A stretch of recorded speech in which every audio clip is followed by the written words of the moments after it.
ஆண்டவரும் ஒரு ரட்சகருமாய் இருக்கிற இயேசு கிறிஸ்துவின் வெளியேறப்பட்ட நாமத்தினாலே ஆண்டுடைய சமூகத்துக்கு வந்திருக்கிற உங்கள் ஒவ்வொருவரும் நான் வாழ்த்துகிறேன். கர்த்தருடைய கிருபையும் சமாதானமும் உங்கள் ஒவ்வொருவரும் கூட தங்கி இருப்பதாக. இது ஒரு சிறிய சபையாக கூடி வந்திருந்தாலும் 7 அல்லது 8 குடும்பங்களை சுருக்கமாய் நாம் கூடி வந்திருந்தாலும் தேவனாகிய கர்த்தர் மத்தியில் இருக்கிறார். அப்படி பரிசுத்த நாமம் மகிமைப்படுவதாக. இதனாலும் கூட சங்கீதத்தின் புஸ்தகம் 137வது சங்கீதத்தின் அடிப்படையில சில ஆவிக்குரிய சத்தியங்களை நாம் இன்னைக்கு கற்றுக்கொள்வோமாக. இந்த செய்திக்கு ஒரு தலைப்பை கொடுக்க வேண்டுமேயானால், எருசலேமுக்கு விரோதமாய் நிற்கிற பாபிலோனும் ஏதோமும் என்கிற இந்த தலைப்பையும் உங்களுக்கு நான் வைக்கிறேன். எருசலேமுக்கு விரோதமாய் நிற்கிற பாபிலோனும் ஏதோமும், இதைத்தான் இன்னைக்கு உங்களோடு பகிர்ந்து கொள்ள இருக்கிறேன். எருசலேம் என்பது என்ன? இங்கு சொல்லப்பட்டிருக்கிற பாபிலோன் மற்றும் ஏதோம் இவைகள் எதை வெளிப்படுத்துகிறது என்பதை வேதத்தின் உள்ளான சத்தியங்கள் அடிப்படையில் நான் பகிர்ந்து கொள்ள ஆண்டு எனக்கு உதவி செய்வதாக. இந்த 137ஆம் சங்கீதம் இஸ்ரவேல் ஜனங்கள், அதாவது யூதா ஜனங்கள் சிறைப்பட்டு போன பாபிலோன் தேசத்திலே இருந்து அவர்கள் பாடினது போல இந்த சங்கீதத்திலே சொல்லப்பட்டிருக்கிறது. இந்த 137ஆம் சங்கீதம் ஆரம்பிக்கும் போது வேதம் சொல்லுகிறது, பாபிலோன் நாடுகள் அருகே நாங்கள் உட்கார்ந்து அங்கே சீயோனை நினைத்து அழுதோம் என்று வேதம் சொல்லுகிறது.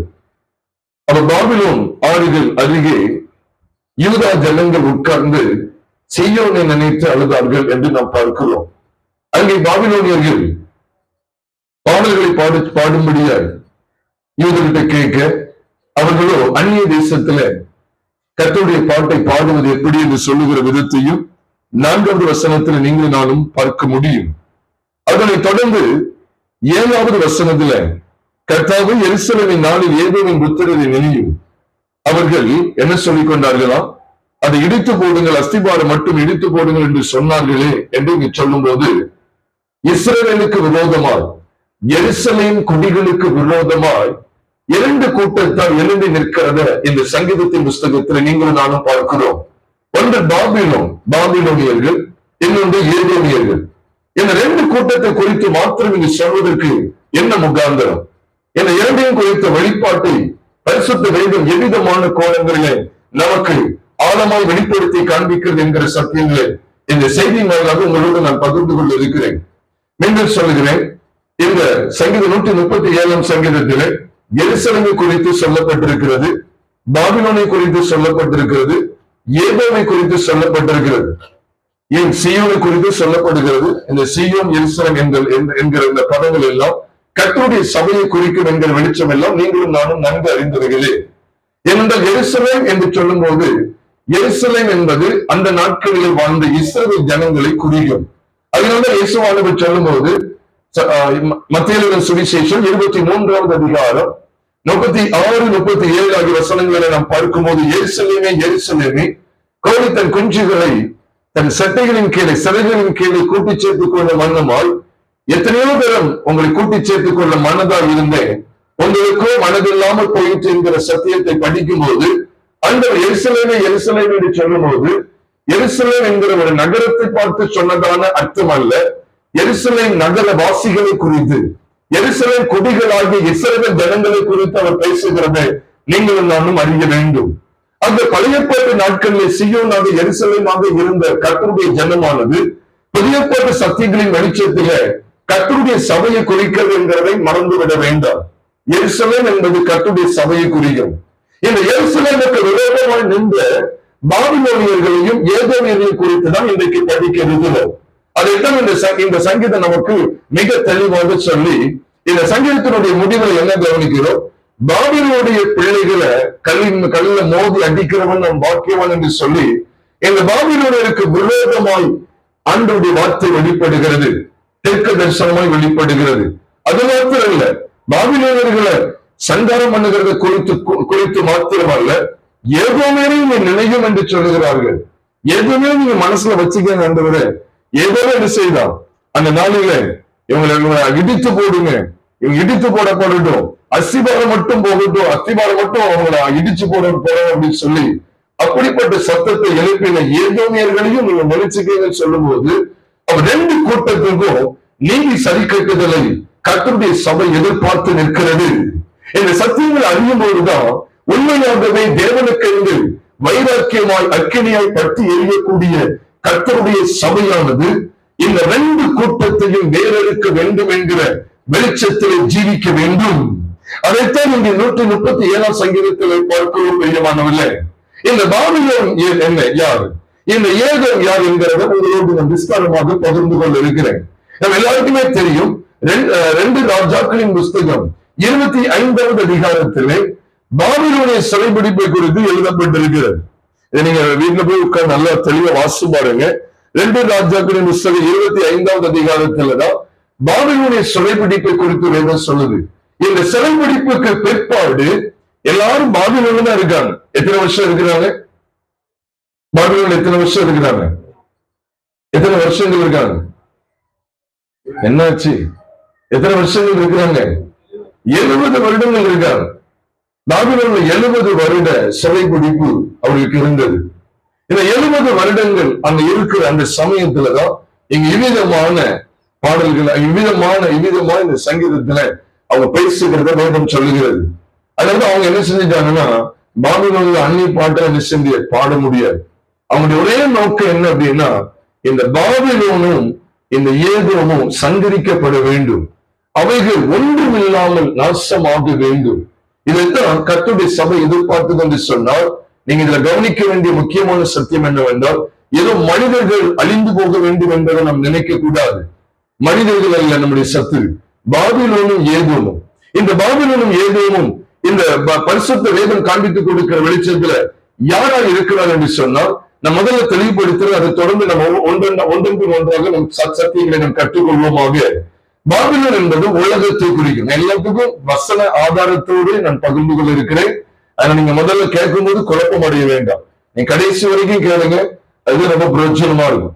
இந்த காணொலி மூலமா இந்த சத்தியத்தை கேட்கிறவர்கள் இருந்தாலும் சரி, கடைசி வரைக்கும் கேளுங்க. அப்ப சத்தியத்தினுடைய தாற்பயம் விளங்கும். என்னுடைய சொந்த அபிப்பிராயத்தை வெளிப்படுத்துவதல்ல, என்னுடைய சொந்த வியாக்கியானத்தை கொடுப்பதல்ல, அதெல்லாம் அபத்தம். கர்த்தர் என்ன சத்தியங்களை வெளிப்படுத்துகிறது உங்களோடு நான் பகிர்ந்து கொள்ள இருக்கிறேன். பாபிலோன் என்பது உலகத்தை குறிக்கும், ஏதோம் என்பது மாம்சத்தை குறிக்கும். இந்த உலகமும் மாம்சமும் செலுவையில் அறையப்பட்டிருக்க வேண்டும் என்கிற வெளிச்சத்தையே சபை மேலோங்கி நிற்க பண்ண வேண்டும் என்கிற இந்த சத்தியத்தை உங்களோடு நான் பகிர்ந்து கொள்ள இருக்கிறேன். அன்னுடைய பரிசுத்த நாமம் மகிமைப்படுவதாக.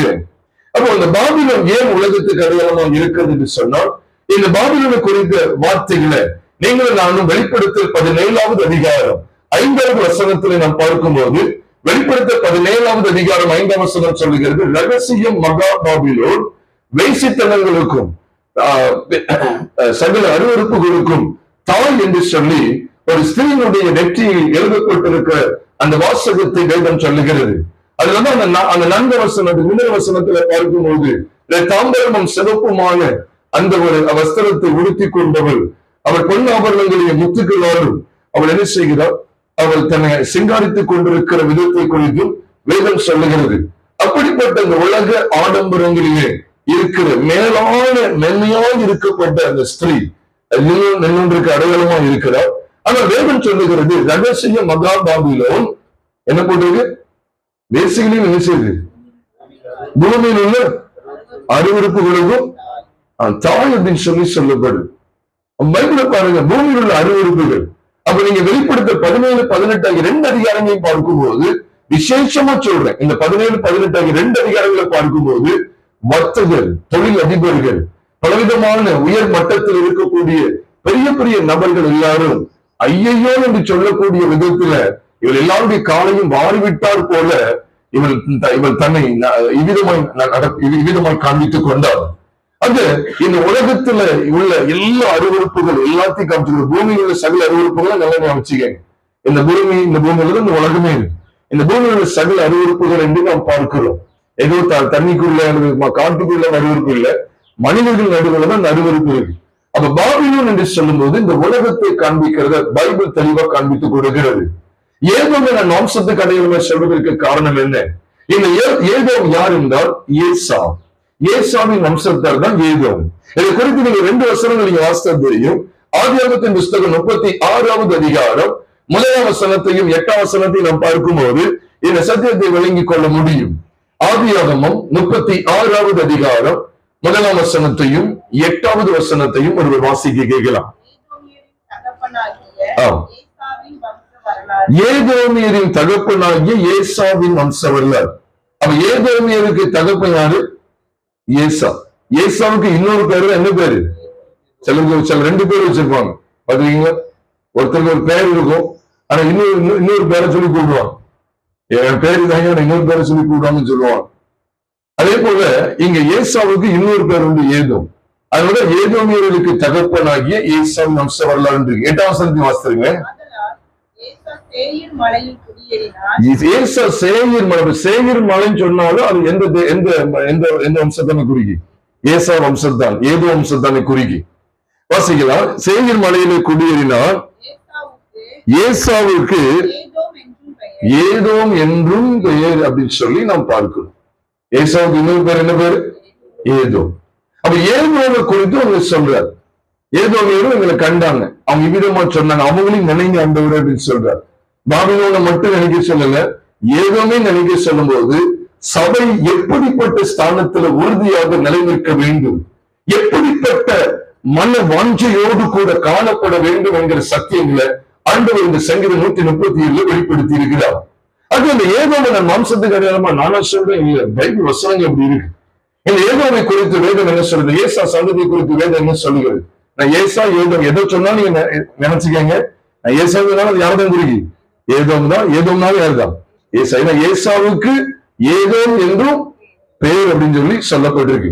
இந்த ஏசாவை குறித்து நீங்க வேதத்துல, இந்த ஏதோமை குறித்து வேதத்துல ரோமர் 9வது அதிகாரம் 10வது வசனத்தை 10 மற்றும் 10, 11, 12 ஆகிய 3 வசனங்களை படிக்கும் போது அன்று ஒரு வெளிச்சத்தை சொல்றாரு பாருங்க.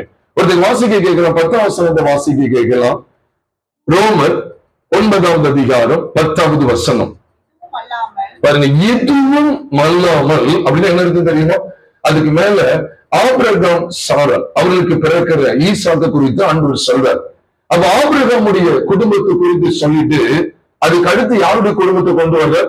ஈசாக்குடைய குடும்பத்தை கொண்டு வருகிறார்.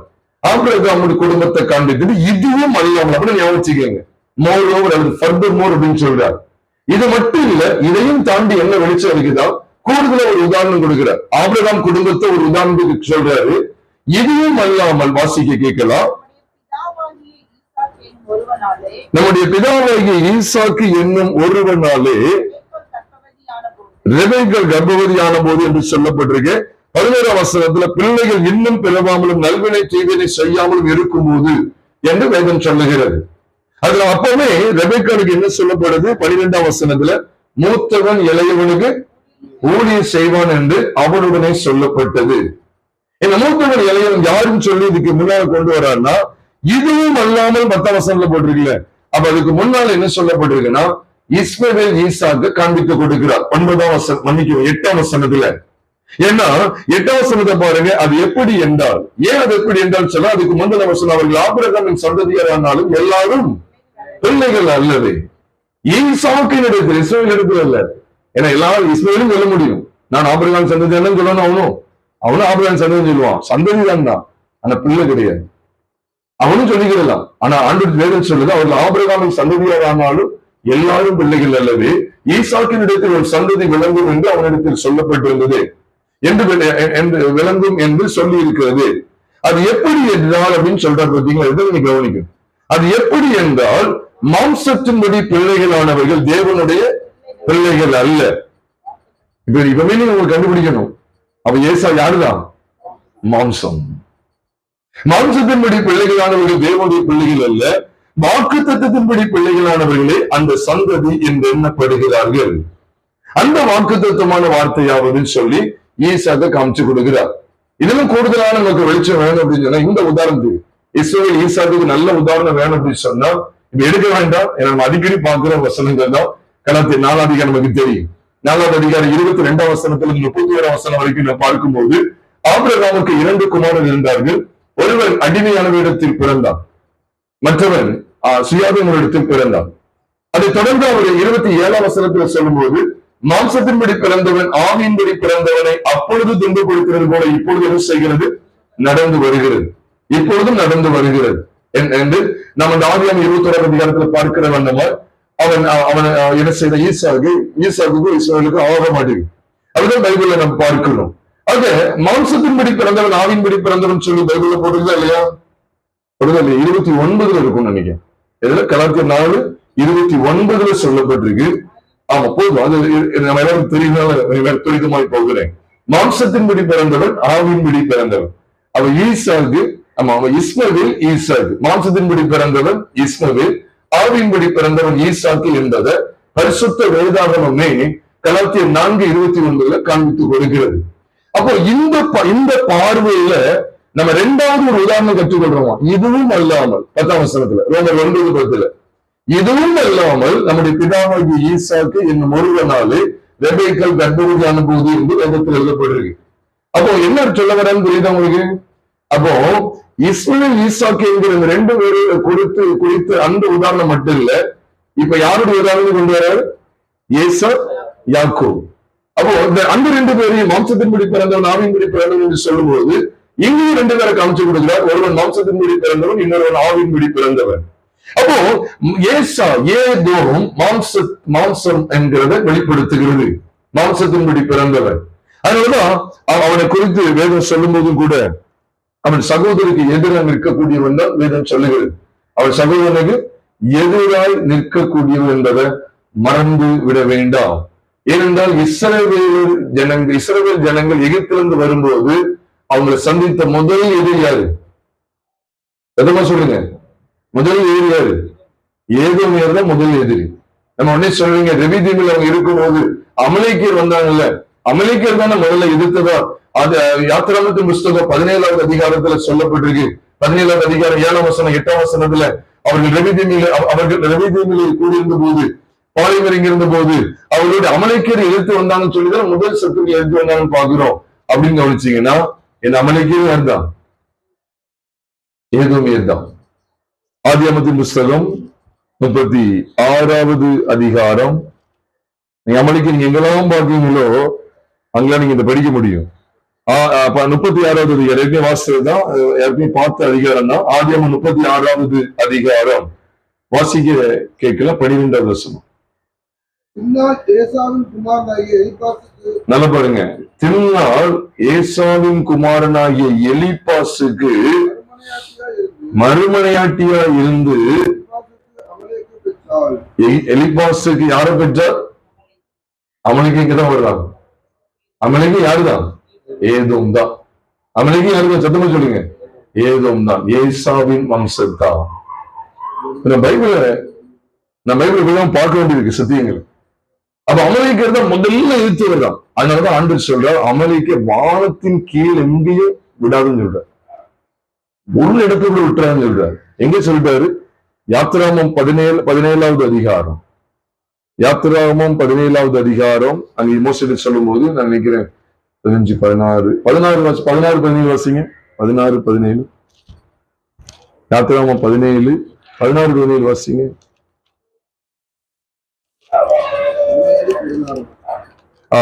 ஒரு நிமிஷம் 16 மட்டும் தான், மன்னிக்கும். 16 வாசிங்க. 14, 15, 16 வாசிங்களேன்.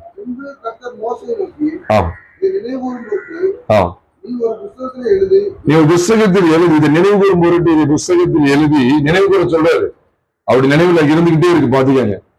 அதாவது நீங்க எதுவுமே என்ன செய்யும் நினைவும் அப்படின்னு சொல்லி இஸ்ரவேல் தேவனை பார்த்து சொல்றது, கர்த்தரை நோக்கி சொல்லு. கர்த்தாவே எதுவுமே என்ன செய்யும்? கர்த்தாவே சங்கீதம் 130 என்ன பாக்குறோம்? எதுவுமே விட்டுறாதீங்க. நீங்க எதையோ சொல்லி கொடுத்துட்டு இருக்காங்க, எதுவுமே விட்டுறாதீங்க. அதான் சொல்றாரு பாருங்க, எதுவுமே நினைவு சொல்லிட்டு அதான் சொல்றாரு. இதை நினைவு கூறும் பொருட்டு யாத்திராகமம் 17, 14ஆம் வசனத்தை சொல்றேன். நீ ஒரு புஸ்தகத்தில் எழுதி யோசுவாவின் செவி கேட்கும்படி வாசி. அமலேக்கை ஒரு தேசத்திலிருந்து அப்படின்னு போடல, வானத்தின் கீழ் எங்கும் இராதபடிக்கு ஞாபகம் வச்சுக்க அப்படின்னு சொல்றாரு. இது வாக்கு தத்துவம் பாருங்க. இந்த வாக்கு தத்துவம் எடுக்க மாட்டாங்க. யெகோவா நிசி தானே தேர்வு எழுதுறவங்களுக்கு என்ன வாக்குத்தத்தம் வேணும்? யெகோவா நிசி உனக்கு ஜெயம் தருவார், பரீட்சையில உனக்கு ஜெயம் தருவார், வேலையில உனக்கு ஜெயம் தருவார், தொழில உனக்கு ஜெயம் தருவார். இங்க மாம்சத்துல ஜெயம் தருவார்லாம் உண்மையான அர்த்தம் யெகோவா நிசி எங்கதான் வெளிப்படுத்துறாரு? முதல் வசனத்துல பார்க்கிறோம். அடுத்த வசனத்துல மோசே ஒரு பலிபீடத்தை கட்டி அதற்கு எந்த வெளிப்பாட்டுல கிடைக்கிது அவர் ஜெயம் தருகிறவர்னு சொல்லி யார் சொல்றான்னு பார்ப்போம். எந்த வெளிப்பாட்டுல கிடைக்கி அவர் ஜெயம் தருவார், எதுல ஜெயம் தருவாருன்னு சொல்லி மாம்சத்துல. மாம்சத்தை மாம்சத்தை ஜெயிக்க வைப்பா. மாம்சத்துல இன்னைக்கு உள்ள உலகம் வந்து கலி உலகம்னு சொல்லணும். அதான் சொல்றேன். உண்மையில இப்படி நினைக்க எஜுகேட்டட் ஃபூல்ஸ் அப்படின்னு சொல்லுவேன். படித்த முட்டாள்கள் இருக்கிறாங்க, எஜுகேட்டட் ஃபூல்ஸ். ஒரு ட்ரெஸ் கூட சரியா உடுத்த தெரியாது, ஆனா இங்கிலீஷ்ல பயங்கரம் பேசுறாங்க, பெரிய சாஃப்ட்வேர்ல இருக்கிறேன்னு சொல்றாங்க. ட்ரெஸ் உடுத்த தெரியல அப்படின்னு சொல்ற அளவுக்கு படு மோசமான இந்த உலகம் போய்கிட்டு இருக்கு. அவ்வளவு கவர்ச்சி.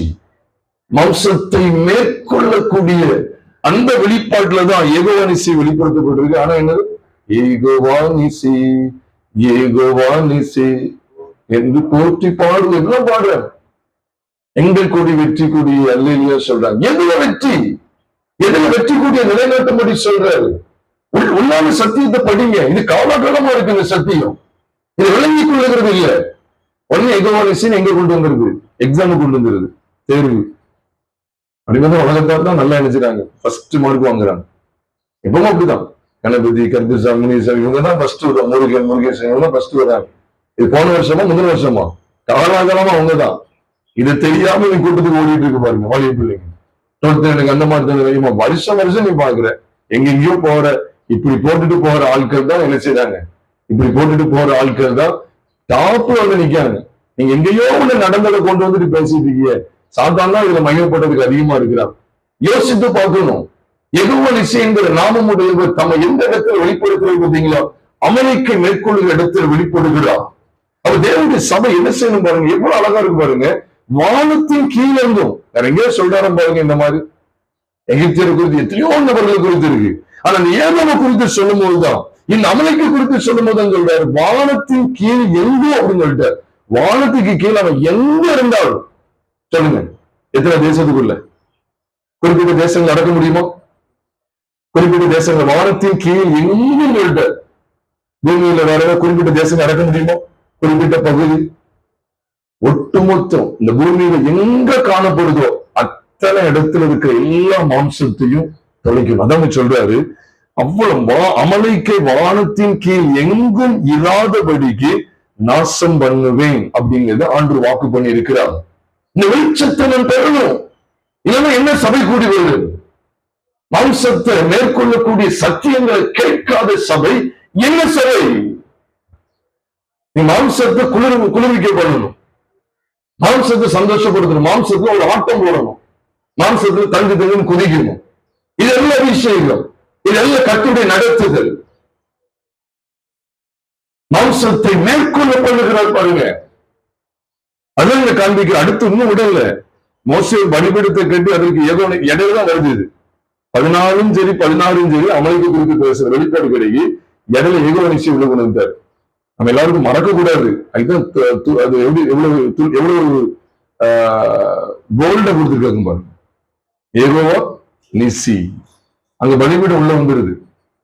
எதுக்கு பலிபீடம் கொண்டு வந்துட்டு இருக்கீங்கயா? என்ன பலிபீடம்? அங்க என்ன பலி? அங்க பாருங்க 13ஆம் வசனத்துல பலியை பாருங்க. யோசுவா அமலேக்கையும் அவன் ஜனங்களையும் அவ்வளவு மாம்சமும் பட்டை கறிக்கனால என்ன செஞ்சான்? முறியடித்தான் பாக்கீங்க. அப்படின்னா என்ன அர்த்தம் தெரியுமா? அர்த்தம் அவ்வளவு வெத்த காடா கிடக்கு. இங்க ஒரு பலிபீடத்தை வச்சு காமிச்சு கொடுக்காரு. யெகோவா நிசி இதுதான் அப்படின்னு காமிச்சு கொடுக்கிறாரு. ஒட்டுமொத்த மாம்சம் சிலுவைக்கு போகிறது. பலிபீடம் புதிய ஏற்பாட்டு சத்தியத்துல எதை காண்பிக்கு? இத தெரிய மாட்டேங்குது. அதனால தயவுசெய்து சொல்றாங்க, பிள்ளைகளை தேர்வுள்ள இடத்துக்கு அனுப்பாதீங்க. தயவுசெய்து அனுப்பி அந்த ஒரு கெட்ட காரியத்தை மட்டும் செஞ்சிடாதீங்க. 10th மார்க் கம்மியாயினா 12th மார்க் கம்மியா என்ன போகுது? ஜீவனா போகுது. அதிகமாயிட்டா உங்க ஜீவன் வரப்போதா? ஒரு காரியம் கிடையாது. தேவன் எல்லாம் விட்டா ஒண்ணுமே கிடையாது. யெகோவா நிசி என்கிற அந்த நாமம் உடையவர் மாம்சத்தை மேற்கொள்ளுகிற பணியிலே அவர் இருக்கிற பிரியமானவர்ல. அது மாத்திரம் இல்ல, கடைசி வசனம் 16 மாசத்துலாம் அந்த பேரிட்டு அவன் என்ன சொல்றான்னு பாருங்களேன். பேரிட்டு அப்படின்னா என்னன்னு தெரியுமா? ஆண்டவர் ஏற்கனவே சொல்லிட்டாரு. 14 வசனத்துல ஆண்டவர் பேசுறாரு. இப்ப இவர் பேசுறதுன்னு சொல்லிட்டாரு. யெகோவா நிசின்னு பேர் வச்சுட்டு கொஞ்சம் சொல்றாரு. இதுதான் ஜெயம் அப்படிங்கிறத காமிச்சு கொடுக்குறார். இந்த பலிபீடத்துக்கு யெகோவா நிசின்னு பேர் வச்சிருக்கேன். இந்த ஜெயம் எது தெரியுமா? பாருங்க, நான் பேர் இட்டுட்டு அவர் யெகோவா நிசி அப்படின்னு பலிபீடத்தை பார்த்து சொல்லிட்டு உடனே என்ன சொல்றாரு பாருங்க. அமலேக்கின் கை கர்த்தருடைய சிங்காசனத்துக்கு விரோதமாக இருந்தபடியால் தலைமுறை தலைமுறை தோறும் அவனுக்கு விரோதமாய் கர்த்தரின் யுத்தம் நடக்கும் என்றார். தலைமுறை தலைமுறை எத்தனை தலைமுறை சொல்லுங்க? தலைமுறை தலைமுறை தோறும் அப்படின்னு போட்டிருக்கு. இதுக்கு உண்மையா ஒரு அர்த்தம் எடுக்கணும்னா 10 தலைமுறை இருக்கலாமா? ஒரு 50 தலைமுறை, 500 தலைமுறை, பூமி இருக்கிற வரைக்கும். பைபிள் அப்படிதான் இருக்கு. தலைமுறை தலைமுறை தோறும். தலைமுறை தலைமுறையா கோடீஸ்வரங்கள் ஆகணும்னு சொல்லி பேசிட்டு இருக்கிறாங்க பொய்யான கல் உபதேசங்கள். ஆனா பைபிள் சொன்னது தலைமுறை தலைமுறையா அவனுடைய கை எதுக்கு விரோதமா இருக்கும்? அழகா போட்டிருக்கு பாருங்க. அமலேக்கின் கை கர்த்தருடைய சிங்காசனத்துக்கு விரோதமா இருந்தபடியால் தலைமுறை தலைமுறை தோறும் அவனுக்கு விரோதமாய் என்ன யுத்தம் நடக்கும்? கர்த்தர் யுத்தம் நடக்கும். நடக்குதா? கர்த்தர் யுத்தம் இங்க நடக்குதா? கர்த்தர் யுத்தம் பண்றாரா? இப்படி யுத்தம் பண்ணிட்டு இருக்கிறத சொல்லி கொடுக்காங்க நிறைய. அப்படி சொல்றதுனால தப்பா சொல்ல நினைக்காதீங்க. இந்த யெகோவா நிசியை வச்சு இன்னும் வேற யாராவது வேற மாதிரி பேசுறான்னு ஏத்துக்கிறாங்க. நீங்க என்ன தெரியுமா? உங்க வேலை ஸ்தலத்துல இப்படி சொன்ன உடனே குளிர் ஆயிடுது. இதுவா ஒரு செய்தி, இதுவா வசனம். வேலை ஸ்தலத்துல உங்களுக்கு விரோதமா இருக்காங்களா? பாருங்க, கர்த்தர் உங்களுக்காக யுத்தம் பண்ணுவார். கர்த்தருடைய யுத்தத்தை அவங்க பார்க்க போறாங்க. அதுக்கு ஆயத்தமாயிட்டாங்க. எனக்கு ஒரு சகோதரனை தெரியும். அந்த சகோதரன் தன் வாழ்க்கையில இப்படி ஒரு கதை விடுவாங்க. அதுக்குதான் சொல்லியிருக்கேன். எனக்கு ஒரு சகோதரனை தெரியும். சகோதரன் தன்னுடைய ஆபீஸ்ல இருந்து வீட்டுக்கு வரும் வரைக்கும் அழுது கொண்டே வருவார். அந்த சகோதரன் தன் மனைவிடத்துல அழுவா.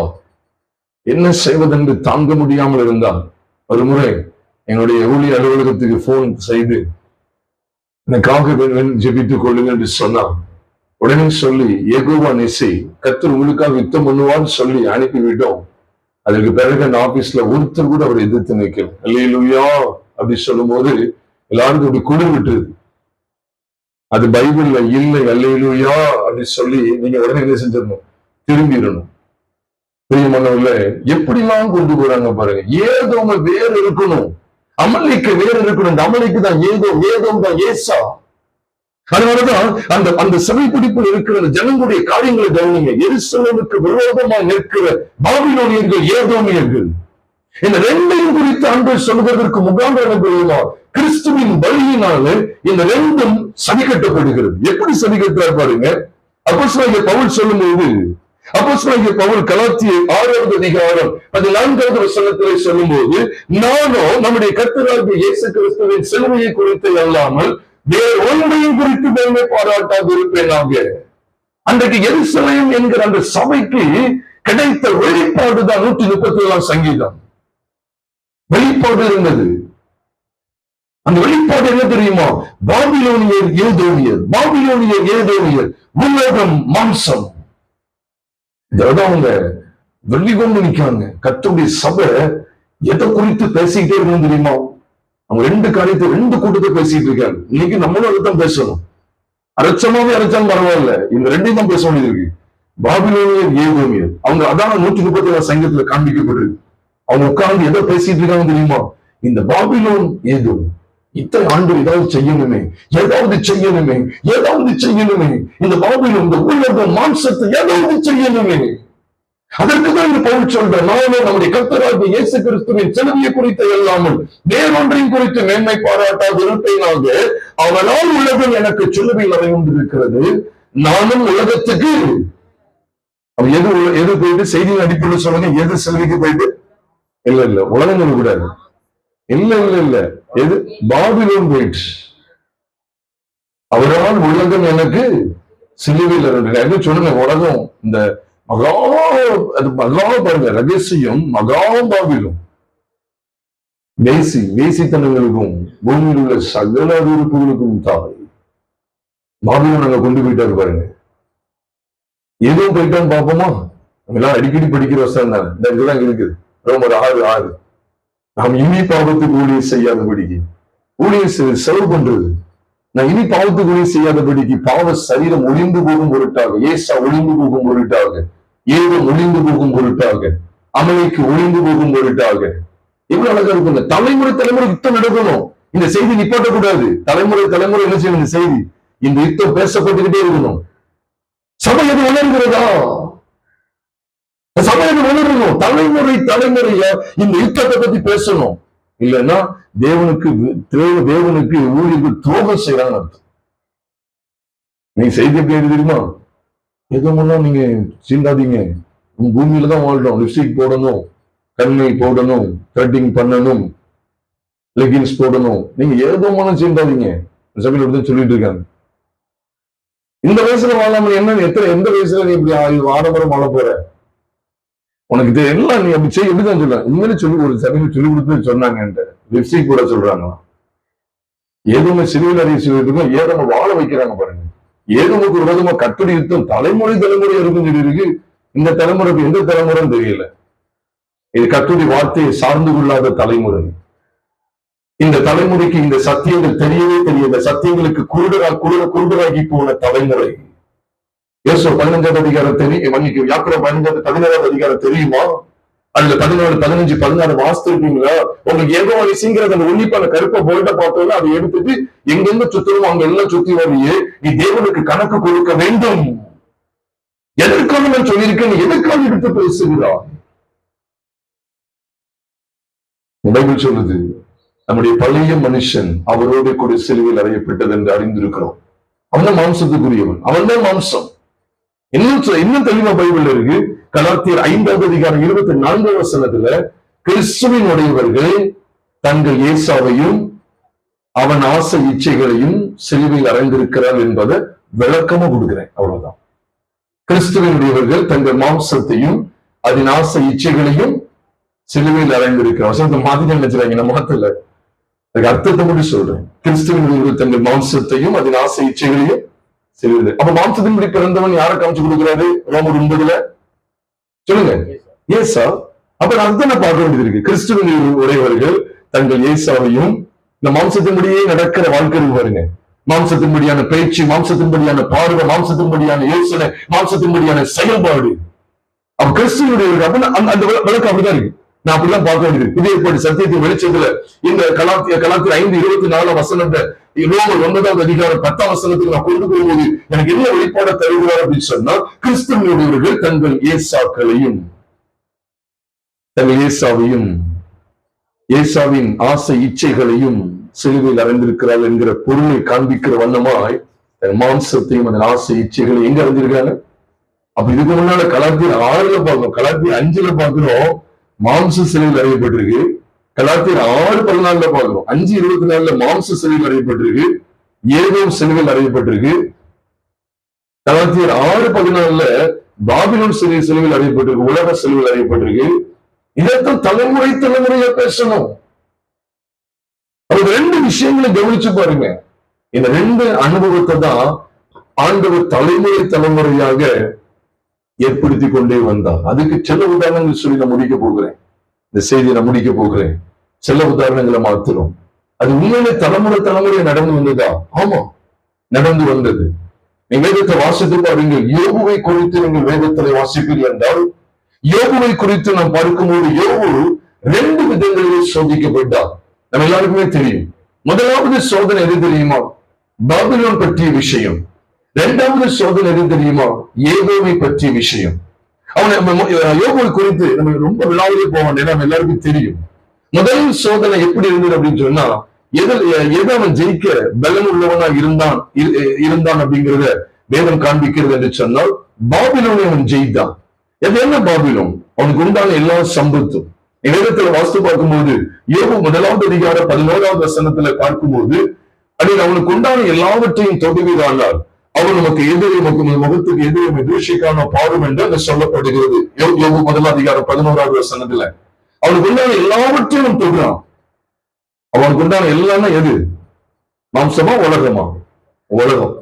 இந்த உலகத்துக்குரிய எல்லாத்தையும் பாருங்க, இந்த உலகத்துக்குரிய எல்லாம் அவனுக்குள்ள இந்த உலகத்துக்குரிய எல்லாத்தையும் தொட்டா அவன் என்ன ஆனான்னு பார்ப்போம் அப்படின்னு சொல்லும் போது, அவன் ஃபெயில் ஆனாலும் உங்களை ஏற்றுக்கொள்வான், உங்களை கற்றுக்கொள்வானா பார்ப்பான்.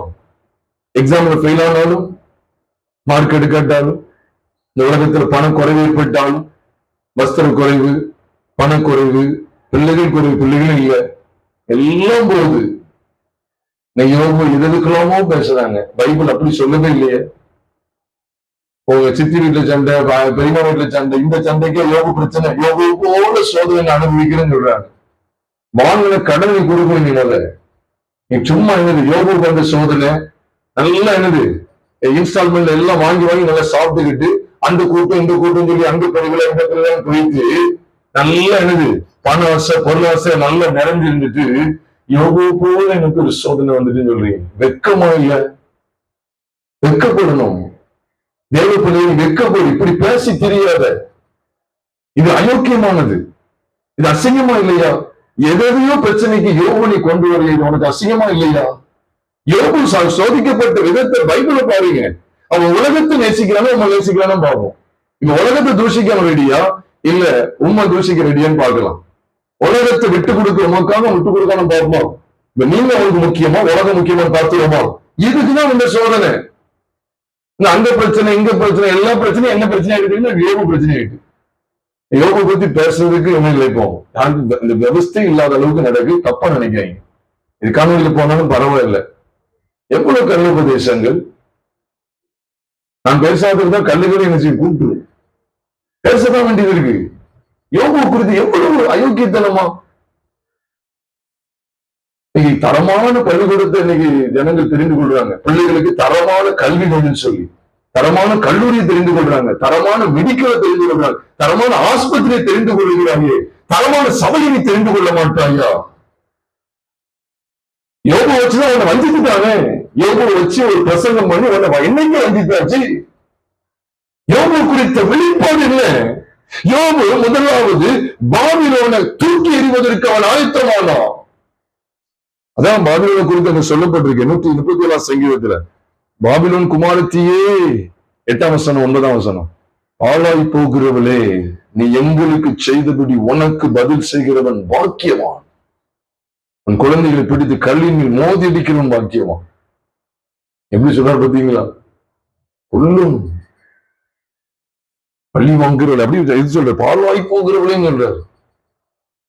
சபைக்கு தெரியணும் பாபிலோன் பாலாய் போகணுங்கிற வெறித்தனம் இருக்கணுங்க. உலகம் பாலாய் போகணும். உலக ஆசை, உலகத்தின் இச்சைகள், உலகத்தின் ஆடம்பரங்கள் பாலாய் போகணுங்கிற வெளிப்பாடு வேணும். அதுதான் நீங்க யோகுடைய காரியங்களை பார்க்கிறோம். உலகம் எல்லாம் அவனுக்கு பாலாய் போகுது, தேவன் மட்டும் எனக்கு அப்படின்னு சொல்லி நிக்கிறார் பாருங்க. இதுதான் இந்த சோதனை. 2வது சோதனை எங்க வச்சு தெரியுமா? தன் மாம்சத்துல வருது. தன் மாம்சத்துக்கு ஒரு தனக்கு வருகிறது.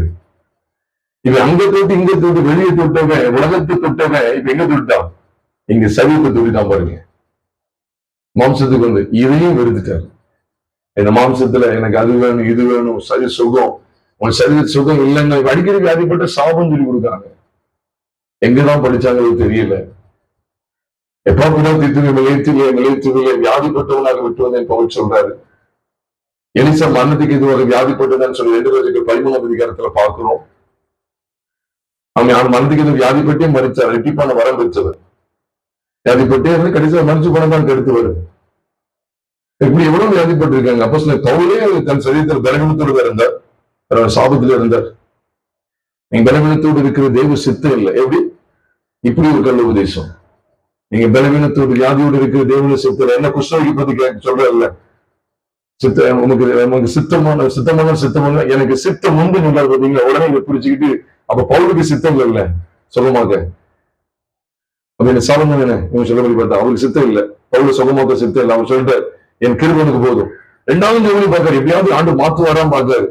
எப்படியாவது கொஞ்சம் எனக்கு சுகம் தந்துட்டா இல்ல 2வது கிருப போன்னு சொல்லிட்டாரு. சரி கொஞ்ச நாள் ஆச்சு, 3வது ஜோம் பண்ணி பார்ப்போமே. 3வது கிருப போஞ்சு சரி இவன் போட்டு ஜோம் பண்ண வேண்டாம். எவ்வளவுதான்.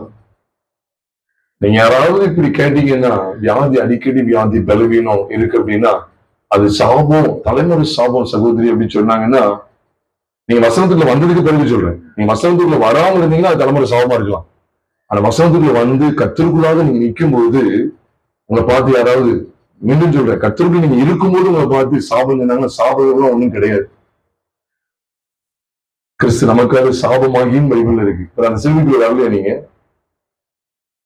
மரத்திலே தூக்கப்பட்ட எவனும் சபிக்கப்பட்டவன் என்று எழுதியிருக்கிறபடி கிறிஸ்து நமக்காக சாபமாகி நியாயப்பிரமாணத்தின் சாபத்தை நம்ம நீங்களாக்கி மீட்டுக் கொண்டான். அவன் யோபு சந்தித்த 2 போராட்டம் எதை குறிக்க தெரியுமா? ஒன்று உலகம், இன்னொன்று மாம்சம். ஒன்று பாபிலோன், இன்னொன்று யாரு? ஏதோம். பாபிலோன், ஏதோம். இதைத்தான் யோபு சந்திச்சா. நான் எனக்கு புதுசா வாதம் கொடுக்கணும்? பைபிள் அப்படிதான் இருக்கு. முதல்ல உலகத்தோடு போராட்டம், 2வது மாம்சத்தோடு போராட்டம். முதல்ல பாபிலோனோடு போராட்டம். பூமியில் உள்ள சகல அருவருப்புகள் எல்லாம், இந்த பூமியில் உள்ள எல்லா விதமான இச்சைகள், இந்த உலகத்தில் சார்ந்த எல்லா காரியங்கள், அழிந்து போகிற வஸ்துக்களை குறித்த காரியங்கள், இதுல சோதனை என்ற அந்த மாம்சத்துக்கு வந்த சோதனை. ரெண்டையுமே ஜெயம் கொள்ளுகிற அளவுக்கு தேவன் அந்த கிருபையை யோபுவுக்கு காண்பித்து கொடுத்தார் என்பது மாத்திரமல்ல, அதை நமக்கு, உங்களுக்கும் எனக்கு திருஷ்டாந்தப்படுத்தி இருக்கிற பிரியமானவர்களே. அதனால்தான் சீசருடைய வாழ்க்கையை நீங்க எடுத்து பார்த்தாலும் சரி, ஆண்டவர் அவர்களை அழைத்த போது எதை விட்டு வந்தாங்க தெரியுமா? மாம்சத்தை விட்டுட்டு வரல, உலகத்தை விட்டுட்டு வந்தாங்க. அவங்க வீடு, ஆஸ்தி, அவங்க உண்டாகிருந்த எல்லாம், அந்த படகு, வலை எல்லாத்தையும் விட்டு, சொந்த பந்தம் எல்லாத்தையும், உலகத்துடைய காரியங்கள் எல்லாத்தையும் விட்டு வந்தாங்க. ஆனா இவரோட இருக்கும்போது எதை விட ஏதோ இதை கலைகிறாரு, மாம்சத்தை கலைகிறாரு. எங்களுக்கு எவன் பெரியவன் அப்படின்னு சொல்லலாம். எங்களுக்கு எவனும் பெரியவன், எல்லாம் சமம். எங்களுக்கு எவன் பெரியவன் அப்படின்னு சொல்லும் போது அவன் யாரு எட்டி பார்க்கிறான்? பாபிலோனா ஏதோமா? ஏதோம் எழும்புறான். அன்றுவரை சமரிய ஜனங்கள் உண்மை ஏற்றுக்கொள்ள மாட்டேங்கிறாங்க. வானத்தில் எலி அக்கினியை போல இறக்கிறது கொடுத்து எலியாவுக்கு எழுப்ப போறாங்கல்ல, நிறைவு எலியாவுக்கு எழுப்பி தவறுன்னு கேட்டுட்டு இருக்காங்களே, எதுக்கு அக்கினி இறக்குறதுக்கா? எலியா அக்கினி எழுப்புறது போல இறக்கலாம் கேட்டா எலியா வேண்டாம், எலியா வந்து போயாச்சு. நீ போட்டுக்கிட்டு எலியான்னு சொல்லி எலியா அக்கினி இறக்க போறேன்னு சொல்லிட்டு இருக்காது. நீ என்ன ஆவியில் இருக்கீங்கன்னு சொல்லி அதட்டுறாரு. மாம்சம் எழும்புது. ஒருத்தர் அவருடைய நாமத்தில் அவன் திருக்கேசம் அவன் அற்புதம் தெரிஞ்சுட்டு போறான். எவன் சொல்றாரு, நாங்கள் அவனை தடுத்தோடு சொல்றாரு. அவன் தடுக்க வேண்டாம்பா. ஏன்னா இவங்க நினைக்கிறாங்க மாம்சம் எழும்புது, அவன் செய்யறான், நம்ம பொறாம வருது, அவனை எப்படி செய்ய விடலாம், நம்ம தான் செய்யணும், அவன் எப்படி செய்யலாம், பொறாம வருது, பெருமை வருது, எங்களுக்கு எவன் பெரியவன் பெருமை வருது. அவங்க பிடிக்க வர்றாங்க, கத்தி வச்சு காதை ஒருத்தன் வெட்டிட்டான். இதெல்லாம் மாம்சம். அப்ப இயேசு கிறிஸ்து சீஷர்களை அழைக்கும் போது நல்ல கவனிங்க, உலகத்துல விடுதலை அடைஞ்சாங்க. உலகம் தான் உலகத்துல பிடிதான் விட்டுட்டு பாபிலோனுக்கு தப்புனாங்க, ஏதோண்ட மாட்டிக்கிட்டாங்க. இப்ப 3 வருஷம் ட்ரைனிங் எதுக்கு தெரியுமா? வலையை வெறுக்கிறதுக்கு இல்ல, படகை வெறுக்கிறதுக்கு இல்ல, சொந்த பந்தத்தை வெறுக்கிறதுக்கு, எல்லாம் விட்டுட்டு தான் வந்தாங்க. எதை வெறுக்கிறதுக்கு? சரியா சொல்லுங்க, ஏதோ வெறுக்கிறது. அப்ப நமக்கு தெரியும், வெளிப்பாடு வேணும். ஆண்டவருடைய உள்ளான மனப்பான்மை, ஆண்டவருடைய சிந்தை எது தெரியுமா? யாக்கோபை சிநேகித்தேன், ஏசாவையோ வெறுத்தேன். அவர் வெறுக்கப்படுறத நீங்கள் வெறுத்துருங்க. அவர் வெறுக்கிறது நாம என்ன செய்யணும்? வெறுத்தவனை நான் யார் சொல்றா? பிள்ளையாம் சொல்றாரு பாரு. அவர் வெறுக்காதவனை, அவர் வெறுத்தவனை நான் வெறுக்காத எப்படி அப்படின்னு சொன்னது போல, கர்த்தர் வெறுக்காத நான் ஆஸ்வதிக்கிறது எப்படி அப்படின்னு கேட்கிறார். அவர் வெறுக்காதவனை ஆஸ்வதிக்கிறது எப்படி? கர்த்தர் வெறுக்கிறதா நான் வெறுக்கணும். அப்போ பிள்ளைங்களுக்கே தெரிஞ்சிச்சு, கண் திறக்கப்பட்டாதான் தெரியும். அவர் யாக்கோபை சிநேகிக்கிறார் வெளிப்பாடு கிடைக்கும். ஏசாவை வெறுக்கிறார் பிரியமானவர்ல. அதுதான் இந்த யோபுடைய வாழ்க்கையில மட்டும் இல்ல, நீங்க மோசேயுடைய ஸ்தானத்தையும் கவனிச்சீங்கன்னா, எபிரேயர் 11வது அதிகாரத்துல மோசே குறித்து சொல்லப்பட்டிருக்கு பாருங்க. மோசே குறித்து சொல்லப்பட்டிருக்கு. நீங்க நீங்க பழைய பாடலையே மோசே படிக்கிறீங்க, கோலதான் நீங்க பாப்பீங்க. அது எப்படி மாயாஜலமா, அது அப்படி ஆகுது இப்படி ஆகுது, அப்புறம் செங்கிற இப்படிதான் பார்த்துட்டு இருக்கணும். நீங்க மோசே குறித்து சரியா நீங்க படிக்கணும்னா எபிரேயர் 11வது அதிகாரம் 24, 25, 26 நாம் பார்க்கும்போது, விசுவாசத்தினாலே மோசே தன் பெரியவனான போது பார்வோன் குமாரத்தின் மகன் என்னப்படுவது சொல்லுங்க, வெறுத்து. பாருங்க, இந்த பார்வோனுடைய குமாரத்தின் மகன் என்னப்படுது அப்படிங்கிறது இதான் மாம்சம். எனக்கு எவ்வளவு பெரிய கனம் இருக்கு தெரியுமா? நான் யார் தெரியுமா? இந்த மாம்சம் எங்க இருக்கிறது தெரியுமா? இந்த சரீரம் எங்க எவ்வளவு மேன்மைப்பட வேண்டியது தெரியுமா? அதை வெறுத்து அடுத்து உலகத்துக்கு வந்துட்டாரு. அநித்தியமான பாவ சந்தோஷங்களை அனுபவிப்பதை பார்க்கிலும் தேவனுடைய ஜனங்களுடைய துன்பத்தை அனுபவிப்பதை தெரிந்து கொண்டு இனி வரும் பலன்களை நோக்கமாயிருந்து எகிப்தின் பொக்கிஷங்களிலும் கிறிஸ்து நிமித்தம் வரும் நிந்தையை அதிக பார்க்கும். அப்ப நான் இது என்ன பார்க்கணும் அப்படின்னு கேட்டா, முதல்ல அவனுக்கு என்ன பிரச்சனை அப்படின்னா, இதுதான் பிரச்சனை, மாம்சம். இந்த மாம்சத்துக்கு ஒரு கிரீடம் வேணும், இந்த மாம்சத்தை மேன்மை பாராட்டணும். எல்லா மாம்சம் தான், எல்லா மனுஷரும் மாம்சம் தான். ஆனா இந்த மாம்சத்துக்கு ஒரு அரியணை வேணும் அப்படிங்கிற பார்வோனின் குமாரத்தின் மகன் எண்ணப்படுவதை வெறுத்து. நீங்க நல்ல உன்னிப்பா கவனிச்சு பாருங்க, இது ரெண்டு பகுதியை பிரிக்க முடியும். இந்த 24, 25, 26 3 வருஷங்கள்ல பாத்தீங்கன்னா, ஒன்று மோசையினுடைய உலகம், இன்னொன்று மோசையினுடைய ஒன்று மோசையினுடைய உலகம், இன்னொன்று மோசையினுடைய மாம்சம். ஒன்று மோசையினுடைய பார்வோன், அவனுக்கு பாபிலோன், இன்னொன்று மோசையினுடைய ஏதோம். இந்த ரெண்டையும் வேற இருக்கிற விஷயத்த வேதம் நமக்கு காண்பிக்கிறது. இது தாவீது குறித்து பார்க்கலாம். இன்னும் எத்தனையோ பரிசுத்தவான்கள் இருக்காங்க. ஒவ்வொரு மனிதனுடைய வாழ்க்கையை நீங்க திருப்பி பார்த்தீங்கன்னா, தேவனால் வழிநடத்தப்பட்டவர்களுடைய வாழ்க்கையில இந்த ரெண்டையுமே தேவன் வேறு இருக்கிற விதங்களை நீங்களும் நானும் படிக்க முடியும். கர்த்தருக்கு நான் மகிமையை செலுத்துகிறேன். ஆனபடினா பிரியமானவர்களே, இந்த சங்கீதத்தில் சொல்லப்பட்டிருக்கிற விதம் என்ன? எருசலேமுக்கு விரோதமாய் நிற்கிற பாபிலோனும் ஏதோமும் என்கிற தலைப்பில் நம்ம சத்தியங்களை படிக்கிறோமே. இந்த சத்தியத்துடைய தாற்பயத்தை விளங்கி கொண்டீர்களா? இந்த சபைக்கு விரோதம், அங்க பாருங்க, நம்முடைய நம்மதான் சரீரம், நம்மதான் இந்த சபை. இந்த சபைக்கு விரோதமாய் போராடுகிற பாபிலோனின் ஏதோமையும் வேறொருக்க முடியாது. கிறிஸ்துவின் சிலுவை உயர்த்தப்பட்ட நிலைமையில் இருக்கிறது. உங்களுடைய என்னுடைய பாபிலோன் ஆகிய உலகத்தை சிலுவையில் அடைந்து நாம் ஜீவிக்கிறோமா? உங்களுடைய என்னுடைய மாம்சமாகிய ஏதோமை சிலுவையில் அடைந்து ஜீவிக்கிறோமா? இதுதான் இந்த சபைக்கு பிரச்சனை. 137 சங்கீதத்தில் இஸ்ரவேலுக்கு எருசலேமுக்கு இருந்த பெரிய பிரச்சனை தெரியுமா? பாபிலோனும் ஏதோம், வேற எதையும் கொண்டு வரல. அந்த சங்கீதத்தினுடைய தாற்பயத்தை விளங்கி கொண்டோமா? இதுதான் பிரியமானவர்களே. அப்போ உண்மையாவே இந்த மறைமுகமா எது வெளிப்படுத்தப்படுது அப்படின்னா, கிறிஸ்துவின் சிலுவை வெளிப்படுத்தப்படுது. நீ நினைச்சுக்கங்க, அது மட்டும் இல்ல, ஒரு ஏக்கத்தை பார்த்தீங்கன்னா முடியும் ஏக்கம் என்ன தெரியுமா? யாராவது பாழாய் போகிற இந்த பாபிலோனை மோதி அடிக்க மாட்டாங்களா? அவர் பிள்ளைகளை கல் அடிச்சு அவன் என்ன அர்த்தம்? இந்த பாபிலோன் சந்ததியை வேறு இருக்கிறவன் பாக்கியவான், பாக்கியவான், பாக்கியம். எவனுடைய மீறுதல் மன்னிக்கப்பட்டதோ, எவனுடைய பாவம் மூடப்பட்டதோ அவன் பாக்கியவான். எவனுடைய அக்கிரமத்தை கர்த்தர் எண்ணாது இருக்கிறார், எவனுடைய ஆவியில் கபடம் இல்லாது இருக்கிறது அவன் பாக்கியவான் என்று சங்கீதம் 32 முதல் 2 வருஷம். இந்த பாக்கியவான், இந்த பாக்கியத்தை குறித்து வேற சொல்லுது. இந்த பாக்கியம் தான் பாபிலோனை வேறு இருக்கிற, ஏதோமை வேறு இருக்கிற, பாபிலோனுக்கு அடையாளமா இருக்கிற உலகம், ஏதோவுக்கு அடையாளமா இருக்கிற மாம்சம். இதை தலைமுறை தலைமுறை அன்று செய்து வந்தா. நம்ம தான் பைபிளை படிக்காம விட்டுட்டோமோ? இன்னைக்கு ஒரு புதிய தலைமுறை எழும்பி இருக்கு. என்ன வீரவசனம் எல்லாம் பேசுறாங்க சின்ன சின்ன பசங்க எல்லாம். எதுக்கு என்னெல்லாமோ பேசிட்டு அலையிறாங்க, இந்த சத்தியங்களுக்குள்ள வரவே மாட்டேங்காங்களே. உண்மையில ஒண்ணு சொல்றேன், இந்த காணொலியை பாக்குறவங்க தான் சரி, என் நம்பர் கூட உங்களுக்கு தெரியும். தயவு செய்து யூடியூப்ல யாராவது சிலுவை பத்தியே பேசிட்டு இருக்கிறவங்க ஏதாவது ஒரு ஊழியம் இருந்தா தயவு செய்து எனக்கு கொஞ்சம் தெரியப்படுத்து. நானும் என்னுடைய சபையோட அதை பார்க்கிறோம். பார்த்து உண்மையிலே அப்படிப்பட்ட ஊழியம் எனக்கு ஏதாவது தகவல் உண்மைதான் கேட்க, எனக்கு ஏதாவது தகவல் இருந்தா எனக்கு சொல்லுங்க. பெருமைக்கு சொல்லல, நாங்க தான் அப்படின்னு சொல்லல, கண்டிப்பா இருப்பாங்க. அப்படி யாராவது எப்பமாவது பேசுறது இல்ல, 2 காலத்துல மட்டும் சிலுவை பத்தி பேசுறது அந்த அவங்க வேண்டாம். அந்த மாய்மாலக்காரங்க எங்களுக்கு வேண்டாம். இந்த 40 நாள் நடிக்கிறவங்க இருக்காங்கல்ல, பூ வைக்க மாட்டேன், இந்த கறி எடுக்க மாட்டேன், அந்த நடிக்கிற கூட்டத்துல எங்களுக்கு வேண்டாம். மற்ற கூட்டம் ஏதாவது வாழ்க்கை ஃபுல்லாவே A to Z எல்லா செய்தியிலுமே சிலுவையை காமிச்சு கொடுக்கிற ஊழியக்காரங்க விசுவாசிகள் யாராவது இருந்தா, காணொலி பார்க்கிற நீங்களா இருந்தாலும் தயவு செய்து இந்த ஊழியத்தை தொடர்பு கொண்டு எங்களுக்கு தெரியப்படுத்துங்க. அவங்க அப்படிப்பட்டவங்களோட கொஞ்சம் ஐக்கியப்படலாம்னு வாஞ்சிக்கிறோம்.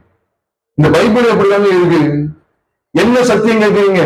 உங்க சரீரத்தை குளிர் ஊட்டணும், உங்க சரீரத்தோட உணர்ச்சியும் கிளர்ச்சியும் ஏற்படுத்தணும். சரீரத்துல பேச முடியாது நினைக்கிறீங்களா? சகோதரனை உன்னை கொண்டு ஆண்டவர் என்ன செய்யறான் பாரு அப்படின்னு சொல்லி வைரக்கியமா பேச முடியாது நினைக்கிறீங்களா? அதெல்லாம் வீண். எங்க வந்திருக்கு தெரியுமா? தேவ சமூகத்தில் வந்திருக்கிற உன்னை ஆண்டவர் எவ்வளவு ஆவிக்குரிய வரங்களை தந்து உன்னை கொண்டு பின் நாட்கள் ஒரு கூட்டத்தை எழுப்ப போற. ஒண்ணு எழுப்ப மாட்டா.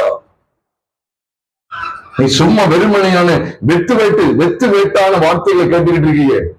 உணர்ச்சி பொங்கக்கூடிய வார்த்தைகளுக்கும் உன் சரீரத்தை கிளர்ச்சி உண்டாக்கக்கூடிய, உன் சரீரத்துல கிளர்ச்சியை உணர்ச்சி உண்டாக்கக்கூடிய வார்த்தையை கேட்டுட்டீங்க. நான் பேச முடியாது நினைக்கிறீங்களா?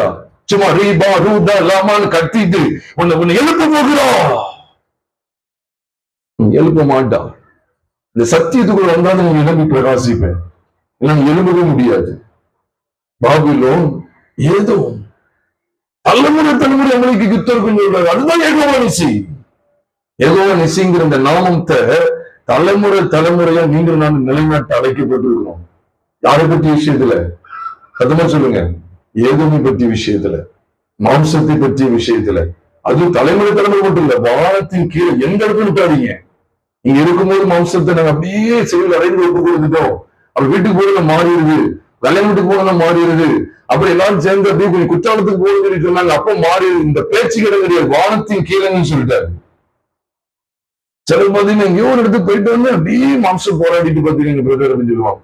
இது மதுரைக்கு போனேன், சென்னைக்கு போனேன், அங்க அக்கா வீட்டுக்கு போனேன், அந்த வீட்டுக்கு போனேன், பார்த்தா அப்படியே மாம்சத்துக்கு இடம் கொடுத்து தமிழுக்கு மேற்கொள்ள கூடாது. வானத்தின் கீழம் அப்படின்னா மதுரை மெட்ரஸ் எல்லாம் உள்ள உட்படதா, உலகமே உட்படதா.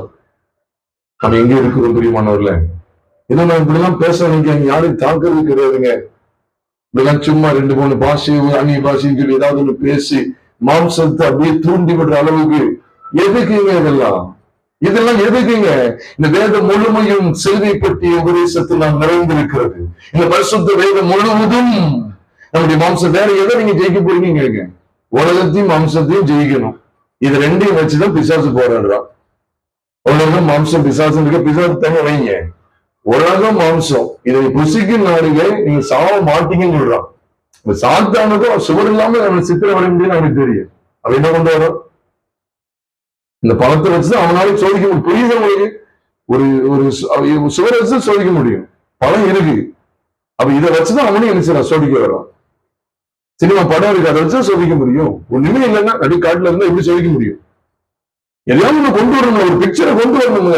அப்ப சாத்தானுடைய தந்திரம் என்னன்னா, அவன் கையில எடுக்கிற 2 ஆயுதங்கள் இவ்வளவுதான். நீங்க வந்து மீடியாவை கையில எடுத்தா, அதை கையில எடுத்த, இதெல்லாம் கிடையாது. அவன் எதை கையில எடுத்தா அந்த 2 ஆயுதங்கள் அவன் கையில இருக்கும். ஒண்ணு உலகம், இன்னொன்று மாம்சம். உலகத்தை கொண்டு வந்து போராட பார்ப்பான், அது வெளியிலிருந்து வரக்கூடிய போராட்டம். இங்க உள்ளூர் போராட்டம், இது உள்ள இருந்து வரக்கூடியது, இது மாம்சம். இந்த ரெண்டையும் வேறு இருக்கிற விஷயங்களை கல்வாரி சிலுவையில பார்க்கிறோமே. இதை விட பூர்ணமான சத்தியஞ்சலி வேற எங்கேயோ ஓட போறீங்களா? நான் சொல்றேன், 7 குடும்பம் இருந்தாலும் தெளிவா இந்த பேழைக்குள்ள இருந்துருங்க பிரியமானவர்ல. பேழை எது குறிக்கி? கிறிஸ்துவின் அடக்கம் மற்றும் உயிர்த்ததில் குறிக்கிற ஞானஸ்தானத்துக்கு ஒப்பனையா இருக்குன்னு சொல்லி 1 பேதுரு 3:22 வாசிக்கும். அப்ப இந்த பேழைக்குள்ளேயே நீங்க நாட்களை கடத்திட்டீங்கன்னா புது உலகத்தை நீங்க பாத்துருவீங்க. புதிய வானம் புதிய பூமியை நீங்க பாத்துருவீங்க. புதிய வானம் புதிய பூமியை நீங்க பார்க்க போறீங்க. யாருக்கு அந்த நிச்சயம் தெரியுமா? இந்த உலகத்தை பார்த்துட்டு இருக்கிறவங்களுக்கு கிடையாது. 150 நாளோ 250 நாளோ 150 நாளோ 150 வருஷமோ இந்த பேழைக்குள்ளேயே சஞ்சரிக்கிறவர்களுக்கு, கிறிஸ்துவின் அடக்கம் மற்றும் உயிர்த்தல் அப்படிங்கிற இந்த பேழைக்குள்ளேயே சஞ்சரிக்கிறவர்களுக்கு நிச்சயமாகவே அவங்க இந்த அனுபவத்திலிருந்து பார்க்கும்போது அவங்க புது வானம் புது பூமியை பார்க்கிற மேலான ஸ்லாக்கியத்துக்குள்ள வருவாங்க. நித்திய ஜீவன் யாருக்கு தெரியுமா? இப்படி பேழையில் பயணிக்கிறவர்களுக்கு மாத்திரமே, பேழையில் பயணிக்கிறவர்களுக்கு மாத்திரமே. இருக்கிடத்தில் அப்படி நாம் தலைகளை தாழ்த்தி நாம் ஜெபித்து அப்படி நிறைவு செய்வோமா? எல்லாருடைய ஒரு சமூகத்துல அன்றுடைய மாம்சம் ஏதோ பாபிலோன் இந்த 2க்கு ஏதாவது நடந்ததாதான் சொல்லி சபை ஏக்கத்தோடு நிற்கிறது. இந்த சங்கீதம் 137 பார்க்கிறோமே. இந்த 2 ஆண்டு ஏதாவது பண்ணிட மாட்டாரான்னு சொல்லி ஏக்கத்தோடு கதறுகிறது இந்த சபை. இது இந்த புதிய பாட்டுக்கால சபைக்கு எவ்வளவு திருஷ்டாந்தமாக இருக்கிறது. தேவனுடைய ஜனமே, விழித்தெழுங்க பிரியமானவர்களே, விழித்தெழுங்க பிரியமானவர்களே. உங்களை என்னை நாசப்படுத்தக்கூடிய சுவை குடிக்க ஏதுவாக இருக்கிற பாபிலோனுக்கு நாம் விடை கொடுப்போம். உங்களை என்னையும் மாம்சத்தின்படி சிக்க வைக்க நினைக்கிற ஏதோவுக்கு விடை கொடுப்போம். இந்த 2 பெரிய பிரச்சனையாக ஆரத்தோடு கொண்டு சபை வேதனையோடு சொல்லிக் கொண்டிருக்கிறது. கர்த்தாவே, ஏதோமை நினையும் சொல்லாமே, கிட்டு பொருள் சொன்ன நினைங்க. அதைதான் நடக்கணும். பாவத்தின் கீழெங்கும் இந்த ஏதோமை சங்காரம் பண்ணுகிறார். தலைமுறையால் கர்த்தருடைய யுத்தம் நடக்கும். கர்த்தருடைய யுத்தம் நடக்கும். ஒவ்வொரு நாளும் ஒவ்வொரு தலைமுறையிலும் இந்த சிலுவை மூலம் அந்த யுத்தம் நடந்துகிட்டு தான் இருக்கும். விசுவாசிங்க, எதை தவறிய நம்புவோம். வேற வீணான வியாக்கியானத்துக்கு இடம் போடாம இருப்போம். அவங்க சொன்னாங்க வேண்டாங்க, என் ஊர் சொன்னாலும் பரவாயில்ல, செல்வகுமார் சொன்னாலும் சரிதான், என் ஊர் தேவையில்லை, இந்த தேவனுடைய வார்த்தை தான் முக்கியம். அப்படி ஒப்பு கொடுப்போமா? அப்படி ஒப்பு கொடுப்போமா? அப்படி ஒப்பு கொடுப்போமா? இன்னும் ஏதோ ஒரு உலகம் இன்னும் ஒட்டி கொண்டு இருக்குதா? ஆபரேஷன் இருக்க நினைக்கீங்களா? அவங்கள மாதிரிலாம் நம்ம ட்ரெஸ் கொடுத்த முடியலையே, அப்படி போட்ட நல்லா இருக்குன்னு நினைச்சு ஏதாவது ஏக்கம் இருக்குதா? இந்த கண்ணாடி பார்த்து யாராலும் சரி, இந்த சபை இருந்தாலும் சரி, ஐயோ அந்த பையன் அந்த பொண்ணுலாம் நல்ல லவ் பண்றாங்க, அந்த மாதிரியான அந்த ஒரு இன்பங்களை நான் அனுபவிக்க முடியலையே, நான் அதை அனுபவிக்கணும்னு நினைக்கிறேன் அப்படிங்கிற இந்த ஏசாவுக்கு நீ விடை கொடு. புறக்கணித்து விடு, புறக்கணித்து விடு. தேவனை நோக்கி நாங்கள் பார்க்கிறோம். மகிமையான காரியங்களை செய்யுங்க ஆண்டவரே. தேவனோடு இடைப்பட்ட நம்முடைய ஜீவனுள்ள வார்த்தைகளுக்காக ஸ்தோத்திரம். கர்த்தாவே, சபைக்கு இருக்கிற பாரத்தை நாங்கள் பார்க்கிறோம். ஒரு கதவு 137 சங்கீதத்துல இந்த 2 தான் நமக்கு பெரிய எவ்வளவு பிரச்சனை, 2 தான் யமனா இருக்கிறது போல, 2 தான் பெரிய பிரச்சனை. இந்த 2 தான் ஒரு அச்சுறுத்தக்கூடியவர்கள் இருந்துச்சு.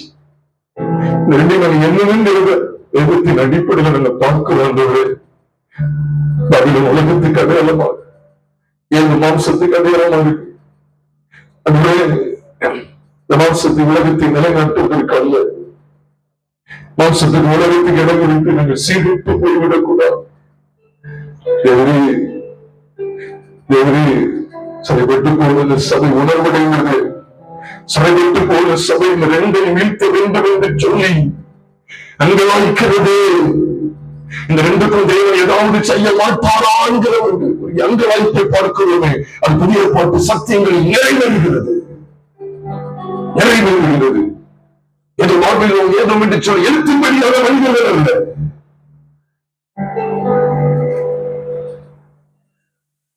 நிறைவேற்றினீர்கள். சிலுவையில் உலகம் சிலுவையில் மாண்டு போனது, மாம்சம் சிலுவையில் மாண்டு போனது என்பதை சத்தியம் சொல்லுகிறது.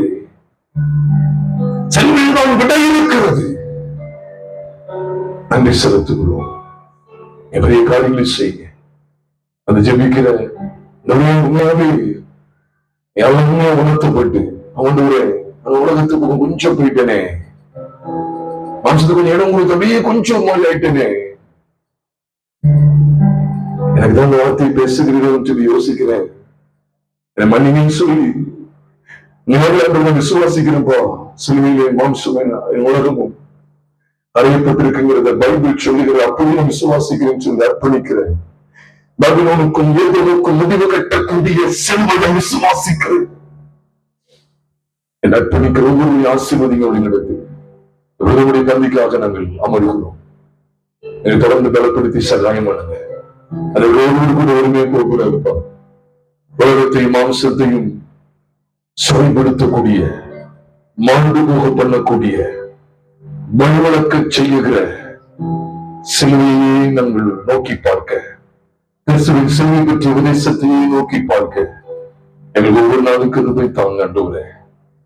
சும்மா விரும்பிய மாம்சத்தை வெறுக்கிற காரியங்கள் குறித்தோ, உலகத்தின் ஆசாபாசங்கள் வெறுக்கிற காரியங்கள் குறித்தோ நாங்கள் பிரசங்கித்து விடாமல் இந்த 2 ஆண்டு போகிற இடமாகிய சிலுவையை துல்லியமாக காண்பித்துக் கொடுக்கிற கருவையை எங்கள் ஒவ்வொருவருக்கும் தந்து நடத்துங்க ஆண்டவரே. இதை விட பெரிய பாக்கியம் வேறு ஒன்றும் அல்ல. பாபிலோனுக்கும் ஏதோனுக்கும் முடிவு கட்டக்கூடிய கிறிஸ்துவின் சிலுவையை அல்லாமல் மேன்மை பாராட்டத்தக்க காரியம் ஒன்றுமே இல்லை.